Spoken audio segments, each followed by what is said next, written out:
हरे कृष्ण। माँ काली को करते थे भजन राम कृष्ण।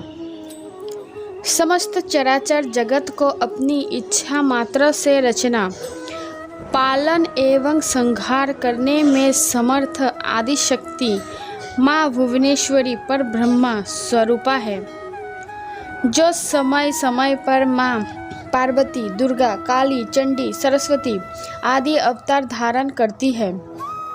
शिव के साथ शक्ति की पूजा स्वाभाविक ही जुड़ी हुई है। ये प्रसंग स्वामी रामकृष्ण परमहंस के जीवन का है। रामकृष्ण जी साधना करते करते सिद्ध पुरुष हो चुके थे, फिर भी वे काली माँ के अनन्य भक्त थे। एक बार उनकी भेंट एक साधु से हुई। साधु अद्वैत स्थिति की प्रत्यक्ष अनुभूति कर चुके थे।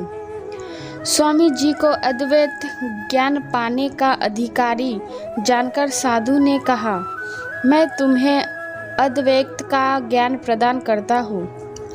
ऐसा कहकर साधु ने स्वामी जी के सर पर अपना हाथ रखा। उसी समय स्वामी जी को समाधि लग गई। वो 3 दिन तक समाधि में रहे।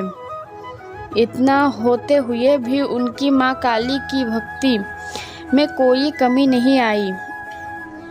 वे माँ काली के मंदिर जाकर उनकी भक्ति में लीन हो गए। साधु को यह देखकर बड़ा आश्चर्य हुआ। उनके अनुसार ये सब व्यर्थ था। वे कहते थे, जगत मिथ्या है और ब्रह्म सत्य है। स्वामी जी ने कहा, मैं माँ की पूजा करता हूँ, क्योंकि वो ही जगत माता है। साधु को ये बात ठीक न लगी और वो वहाँ से कहीं और जाने के लिए तैयार हुए, तो स्वामी जी ने उन्हें रोक लिया। कुछ समय बाद साधु अस्वस्थ हो गए। उन्हें किसी दवाई से फर्क नहीं पड़ रहा था। वे समाधि लगाना चाहते थे, परंतु अस्वस्थ होने के कारण वे ध्यान नहीं लगा पा रहे थे। उन्हें लग रहा था कि उनके देह त्याग का समय आ गया है।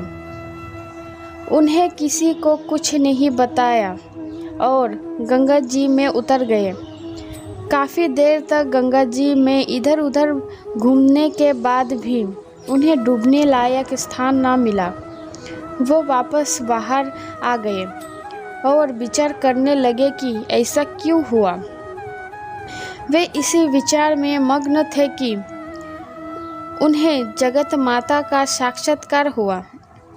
माँ ने उनसे कहा, मुझे ही पाकर ब्रह्मा को पाया जा सकता है। बिन मुझे जाने तुम ब्रह्मा को कैसे पाओगे। इस साक्षात्कार के बाद वो साधु स्वस्थ हो गए और माँ काली के दर्शन के बाद वहाँ से वापस गए। राधे राधे।